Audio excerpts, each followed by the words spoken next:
상견례 날 마주친 첫사랑, 그가 내 딸의 시아버지였습니다. 안녕하세요. 저는 최미수, 올해 67살입니다.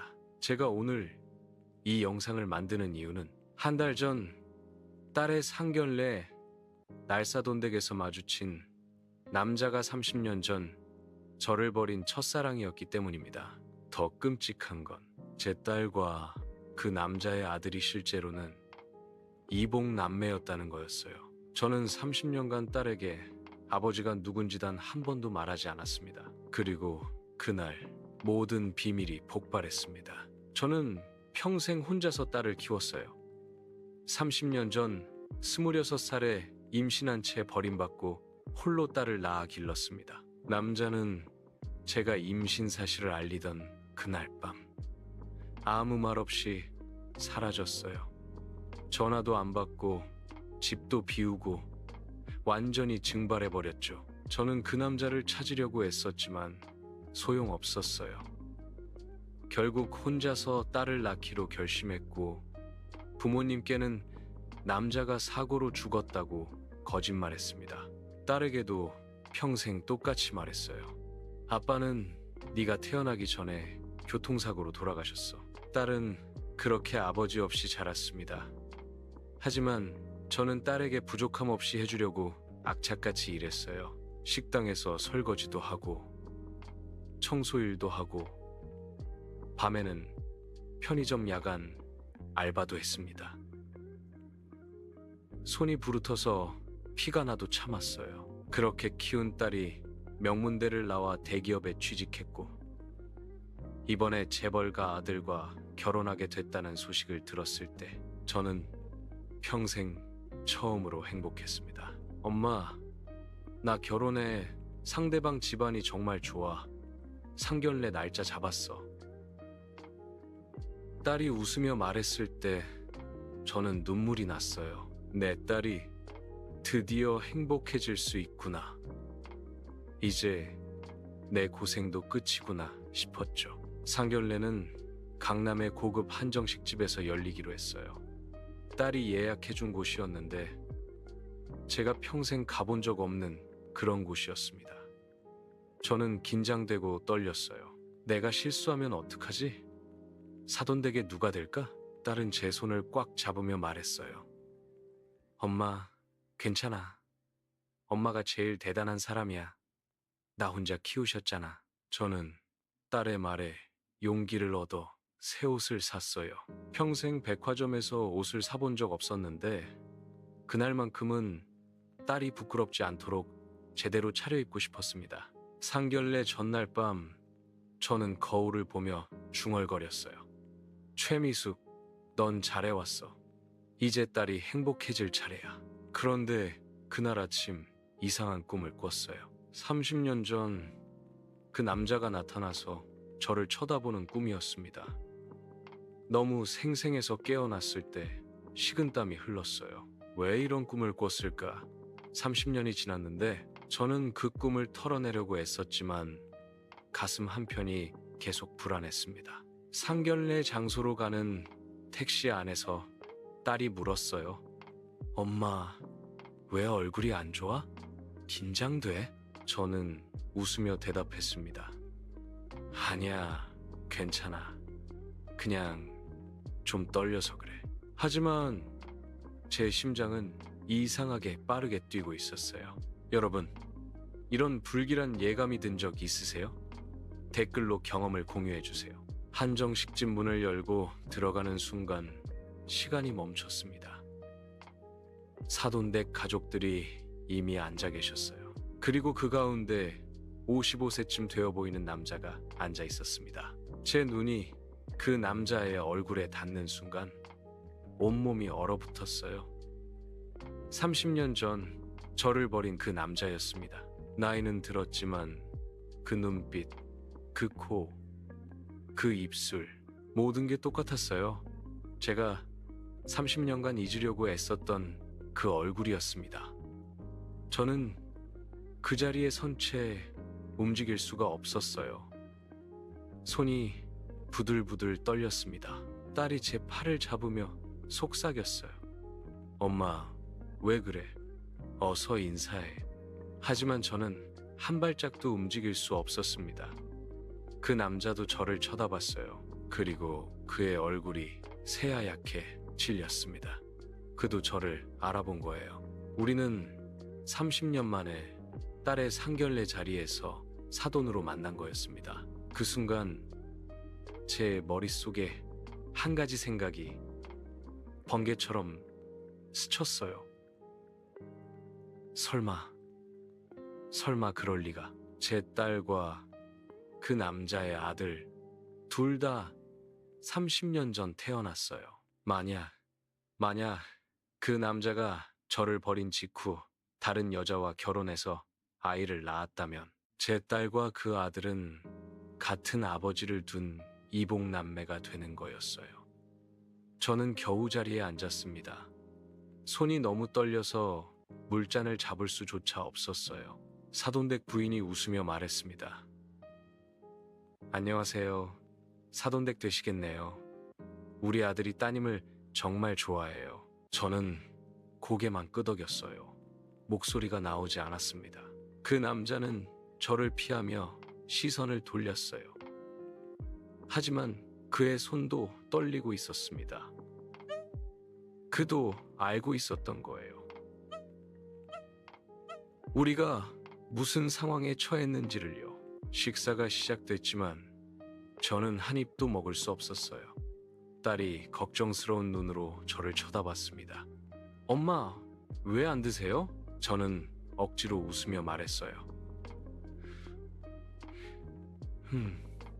긴장돼서 그래. 그런데 그 남자의 부인이 갑자기 물었습니다. 사돈댁, 혹시 전에 어디서 뵌 적 있나요? 왠지 낯이 익은 것 같은데 제 심장이 멎는 줄 알았어요. 그 남자가 황급히 끼어들었습니다. 아니에요. 착각이실 거예요. 하지만 그의 목소리는 떨리고 있었습니다. 상견례는 그렇게 어색하게 진행됐어요. 양가 부모들은 결혼 날짜와 예식장을 이야기했지만 저는 한마디도 귀에 들어오지 않았습니다. 머릿속에는 오직 한 가지 생각만 맴돌았어요. DNA 검사를 해야 해. 만약 정말로 이복남매라면 이 상황에서 여러분이라면 어떻게 하셨을까요? 바로 말했을까요? 아니면 숨겼을까요? 댓글로 의견을 남겨주세요. 상견례가 끝나고 화장실 앞에서 저는 그 남자와 마주쳤습니다.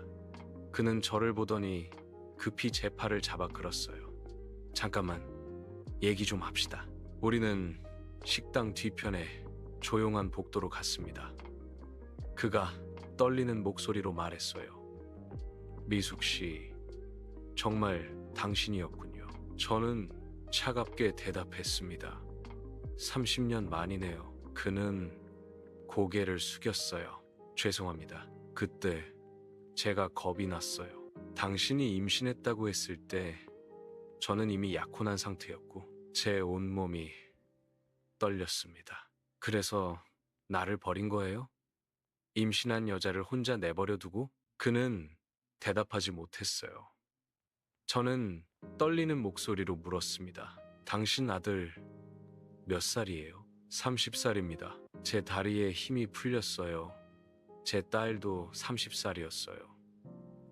아들 생일이 언제죠? 3월 15일입니다. 제 딸은 2월 10일이었어요. 한 달 차이. 저는 떨리는 목소리로 물었습니다. 당신, 나를 버리고 한 달 만에 결혼해서 아이 낳은 거예요? 그는 고개를 끄덕였습니다. 약혼녀가 이미 임신한 상태였어요. 저는 두 여자를 동시에 임신시킨 거였습니다. 그 순간 제 머릿속이 새하얗게 변했어요. 저는 그날 밤 잠을 한숨도 못 잤어요. 머릿속에서 계속 계산이 돌아갔습니다. 내 딸과 그 남자의 아들, 같은 아버지를 가졌을 가능성이 있어. 한국 법에서는 8촌 이내 혈족 간 결혼이 금지돼 있어요. 만약 이복남매가 결혼하면 혼인 무효예요. 그리고 그들이 낳을 아이에게는 유전적 문제가 생길 위험도 높죠. 저는 다음 날 아침 그 남자에게 전화를 걸었습니다. DNA 검사를 해야 해요. 그는 한참을 침묵하더니 말했어요. 알았습니다. 하지만 아이들한테는 비밀로 해야 해요. 우리는 비밀리에 만났습니다. 병원에 가서 우리 둘의 DNA 샘플을 채취했어요. 그리고 딸과 그 아들의 DNA를 몰래 구했습니다. 딸의 머리카락 몇 가닥, 아들의 칫솔. 의사가 물었어요. 무슨 사연이신지 여쭤봐도 될까요? 저는 떨리는 목소리로 대답했습니다. 30년 전에 헤어진 사이인데 아이들이 이복남매일 가능성이 있어요. 의사는 심각한 표정으로 고개를 끄덕였습니다.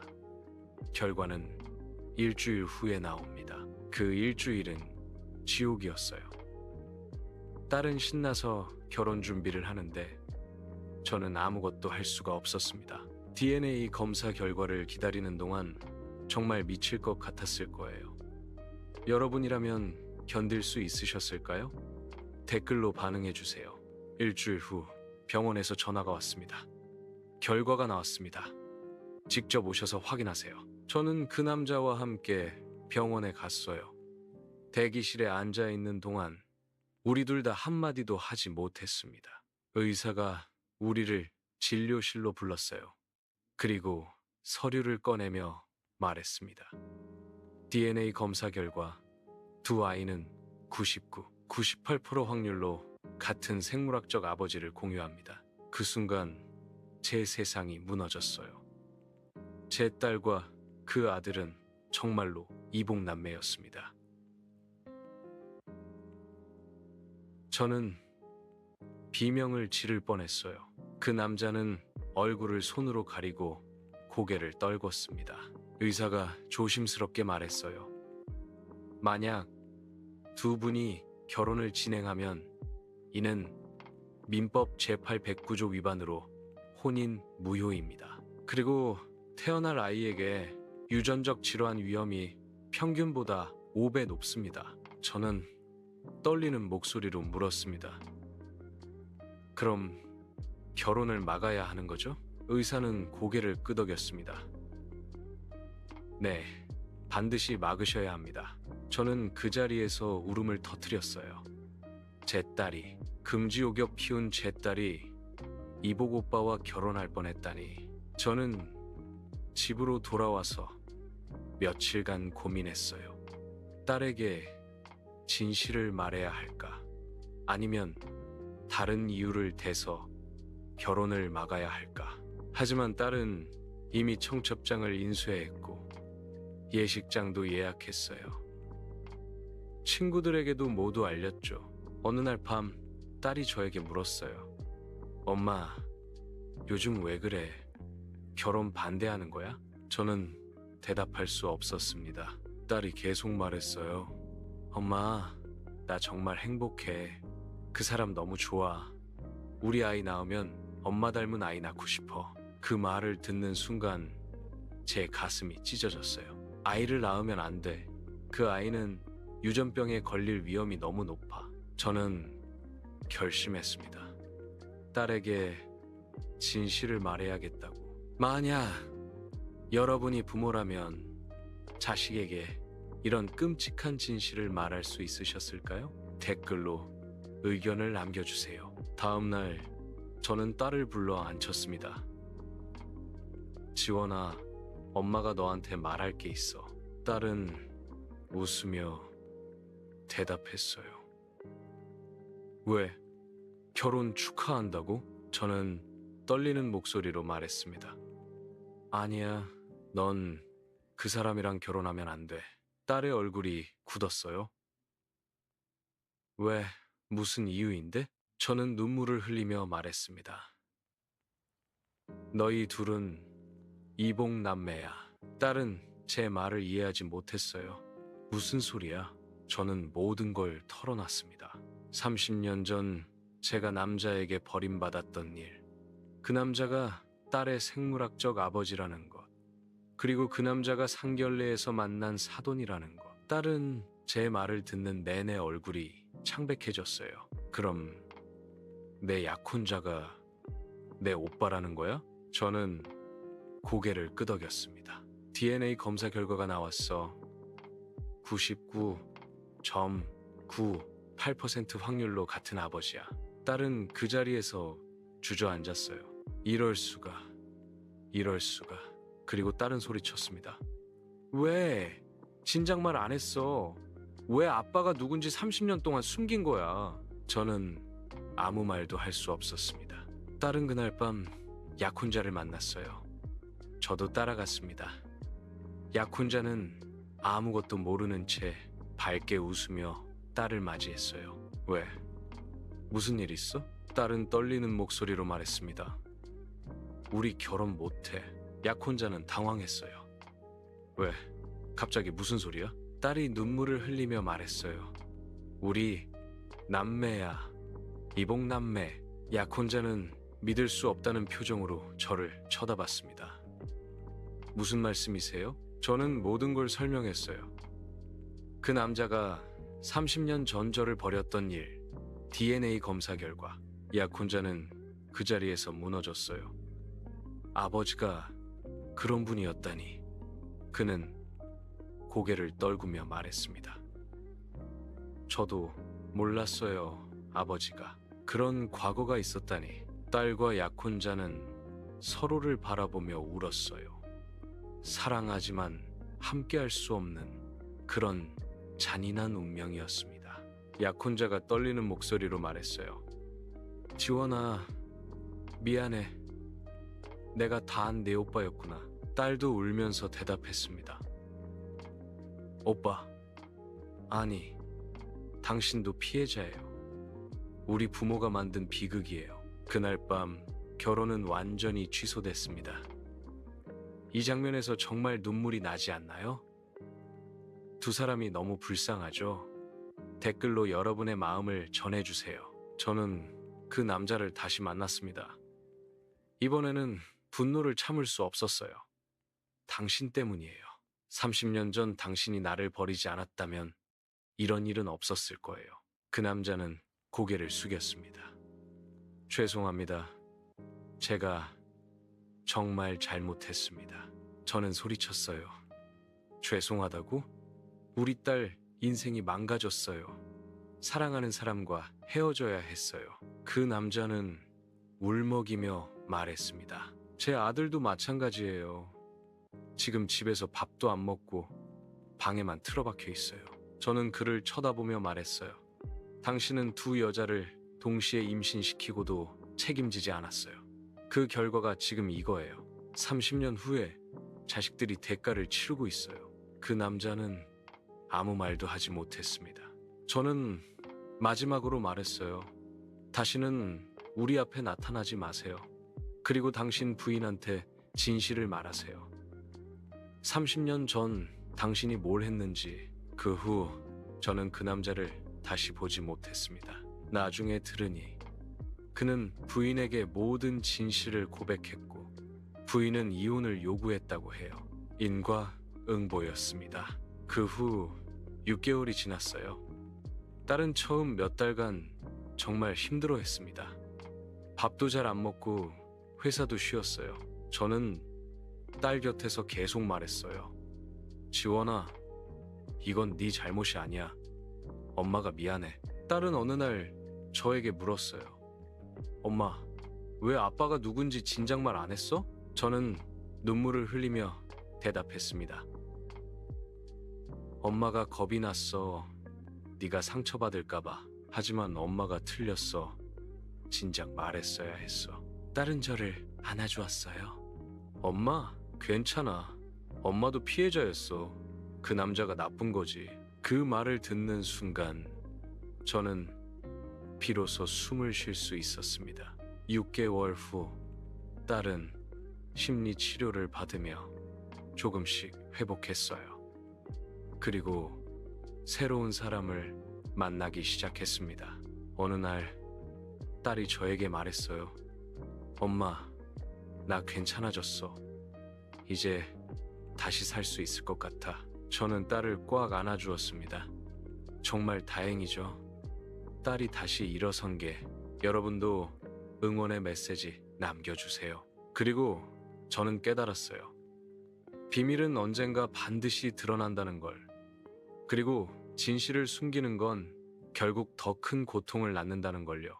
만약 제가 30년 전 딸에게 아버지가 누군지 말했다면, 만약 그 남자가 책임을 졌다면, 이런 비극은 일어나지 않았을 거예요. 비슷한 비밀을 갖고 계신 분들, 제발 진실을 말하세요. 나중엔 더 큰 비극이 됩니다. 댓글로 공감해주세요. 지금 저는 딸과 함께 조용히 살고 있어요. 딸은 새로운 사람과 행복하게 만나고 있고, 저는 딸이 행복한 모습을 보며 위안을 얻습니다. 그 약혼자 아이는 어떻게 지내는지 모르겠어요. 하지만 그 아이도 피해자였다는 걸 저는 알아요. 이 영상이 도움이 되셨다면 구독과 좋아요 부탁드립니다. 그리고 비슷한 경험이 있으신 분들은 댓글로 이야기를 나눠주세요. 여러분의 이야기가 다른 분들에게 큰 힘이 됩니다. 법적 고지 영상 마지막. 법적 고지본 영상은 실제 사연을 바탕으로 재구성한 창작물입니다. 등장인물의 이름, 직업, 나이, 배경은 실제와 무관하며 모두 가명입니다. 민법 제809조 근친혼 금지는 실제 법률이며 8촌 이내 혈족 간 결혼은 법적으로 무효입니다. 이 영상은 출생의 비밀과 근친혼 위험에 대한 사회적 경각심을 높이기 위한 목적으로 제작되었습니다.